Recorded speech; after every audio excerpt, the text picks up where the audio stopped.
Leardership by Bishop Dag Heward-Mills Ministries. Discover how God can change your life forever.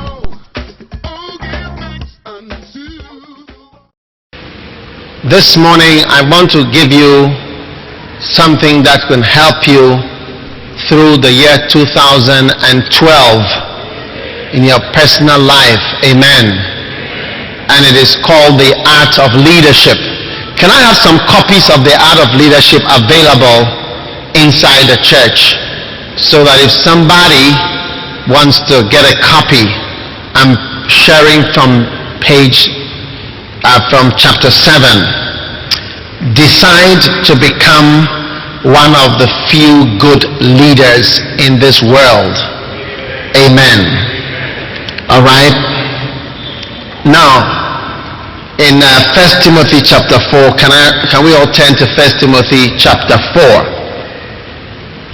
The Art of Leadership. 1 Timothy chapter 4, verse number 6. The Art of Leadership. Right?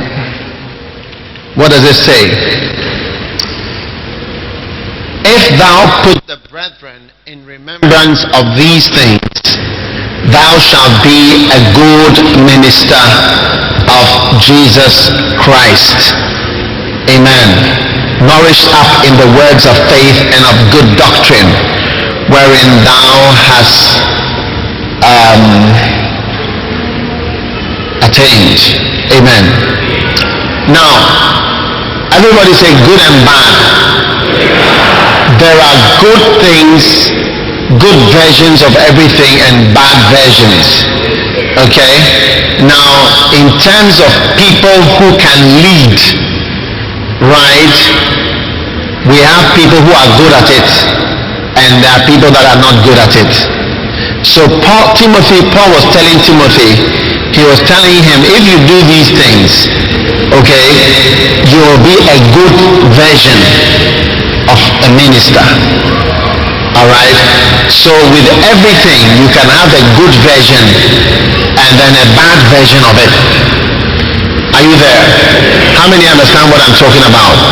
So God is showing us in His holy word that there are things we can do to become a good version of being of a leader.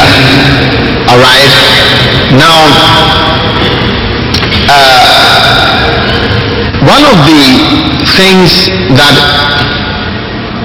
we need as individuals, right, is to be able to be a leader of human beings.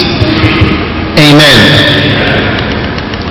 Now, the first human being will be yourself, and then others will follow after. Right?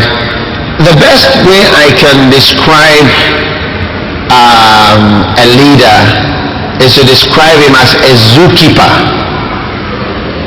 A zookeeper, we used to have a zoo in Accra, but it has been demolished. But a zoo is an important place to learn leadership. When you go to a zoo, you see people with special skills who are able to keep some of the most dangerous animals in the world in such a way that they benefit from them. So when you go to a zoo, you see a lion which can eat you.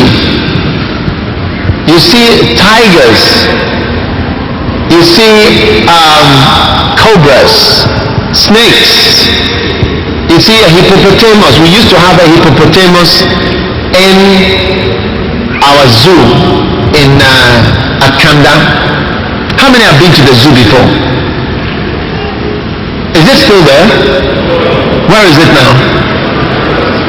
Achimota Forest. There's a lion in Achimota Forest now.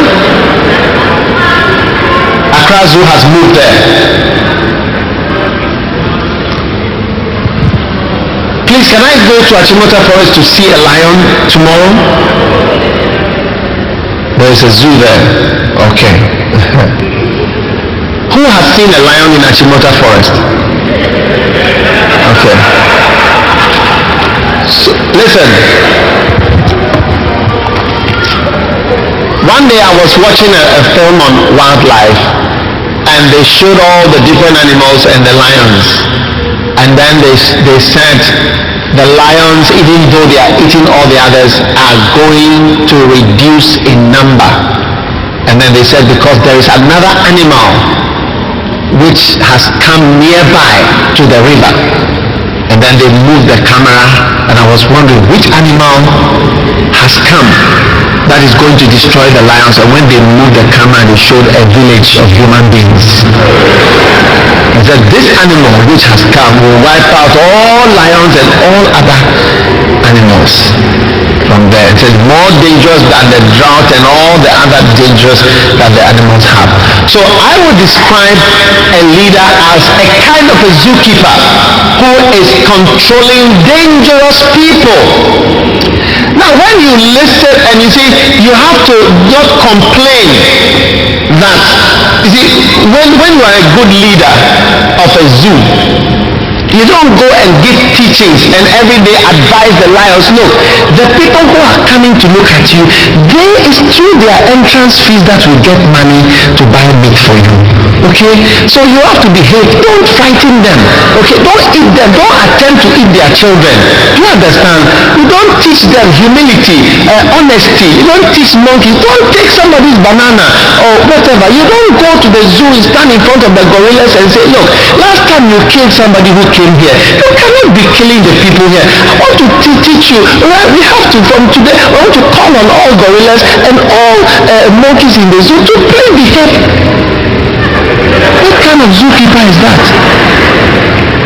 But have you noticed that there are some zookeepers who come on television every day, Ghana TV, who are always calling on people, calling on the animals in the zoo to change their behavior, to do this, to do this, to do this. You see, it shows that the zookeeper is not a good zookeeper. Because human beings are full of wickedness. Both sides, both parties. Have you noticed how they can accuse each other of stealing? They want to almost kill each other, hate each other, full of liars, thieves. And you see them calling on this, calling on that, calling on this to do this, calling on that, calling on all teachers, calling on all doctors to do this, calling on all... No! That is not how to lead people. You can't call on all hawkers to go. You can't call on them to go. They will not go. You can't. That's not how to lead. That's why the country is shabby. We need a leader who will stand and say, on Tuesday I'm coming. When I point my hand this way, all kiosks in this direction, and you stand there from 8 o'clock this way. You bring the army from Burma camp and say, this way, all clear, one way, like this. And it's going to clear. This is what we need. This is what we understand. This is what will work. You need somebody who understands the animal that he's looking after. That's a leader. Did you see me standing here to raise money for the Kodesh?